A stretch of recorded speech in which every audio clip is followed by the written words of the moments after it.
শ্বশুর বাড়ি থেকে যদি কোনো কিছু উপহার হিসাবে দিতে চায়, আমি কি তা নিতে পারবো?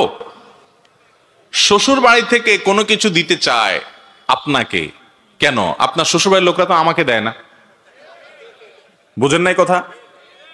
আপনার শ্বশুর বাড়ির লোকেরা ওনাকে তো দেয় না, ওনাকে তো দেয় না, আপনারে দিচ্ছে। কাহিনীটা কি? হ্যাঁ, বেশিরভাগ ক্ষেত্রে কাহিনী হলো, যেহেতু তাদের মেয়েটা আপনার কাছে আছে, আপনার অত্যাচার জুলুম থেকে যেন মেয়েটা বাঁচতে পারে। এইটা বেশিরভাগ ক্ষেত্রে এক ধরনের উৎকোচ, ঘুষ, যে আপনি লোভী মানুষ, কিছু খাওয়াইলে দিলে আপনি আর মেয়েটার প্রতি জুলুম করবেন না। এই জন্যই বেশিরভাগ শ্বশুরবাড়ি থেকে দেয়। তবে অনেক শ্বশুরবাড়ি এরকমও আছে যে আল্লাহ তাআলা তাদেরকে অঢেল দিয়েছে, তাদের অভাব নাই, জামাই হিসাবে আপনি ভদ্র, ভালো, মায়া করে, মহব্বত করে, সেজন্য খুশি হয়ে আপনাকে দেয়। এরকমও আছে, পরিমাণে খুব কম। বেশিরভাগই শ্বশুরবাড়ির থেকে যে জামাইকে বা মেয়ের শ্বশুরবাড়িতে যে জিনিসপত্র দেওয়া হয়, এগুলোর ভিতরে কাহিনী ভিন্ন, বেশিরভাগই কাহিনী ভেজাল। কথা কি বুঝাতে পারছি? এই জন্য আমাদের দেশে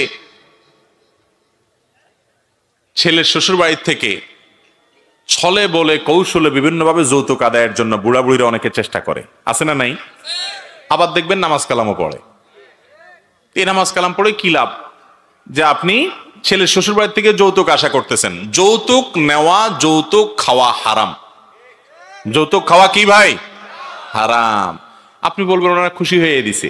সত্যি সত্যি খুশি হয়ে দিছে কিনা আমার কাছে নিয়ে আসলে আমি বাইর করবো। সত্যি সত্যি খুশি হয়ে আর দুনিয়াতে কাউকে দেয় না। এমন বকিল মানুষ রিকশালাকে 1 টাকা বেশি দেয় না, আপনারা এত টাকা দিয়ে দিচ্ছে। কাহিনী কি?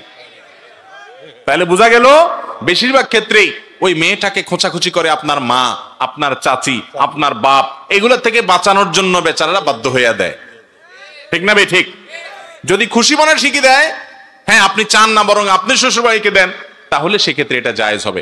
বাইরে আমি সব জায়গায় বলার চেষ্টা করি, বিভিন্ন সময় বলি, আপনি একটা পুরুষ, একটা ঘর থেকে একটা মেয়েকে তার বাবা তার মা জন্মের পর থেকে বিয়ের উপযুক্ত করা পর্যন্ত কত কষ্ট করে মানুষ করছে, কত টাকা খরচ হয়েছে, কত পয়সা খরচ হয়েছে, কত ঔষধ বড়ি ট্রিটমেন্ট তার পিছনে খরচ হয়েছে, এবং চিকিৎসা দিছে, পড়ালেখা করাইছে, মানুষ করছে, কত রাত জাগছে।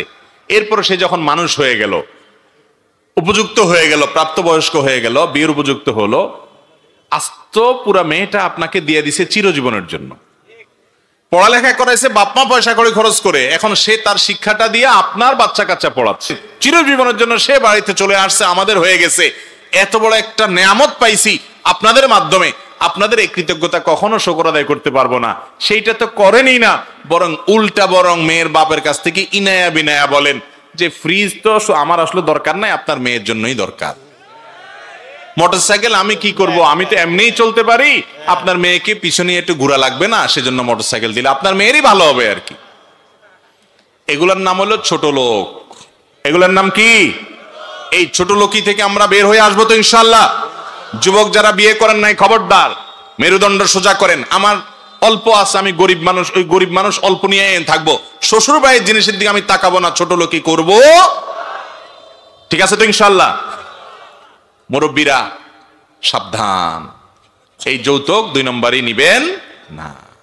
বৌমারে খোঁচাখুচি করেন, আর এদিকে আপনি কপাল ঘষেন, সিজদা করেন।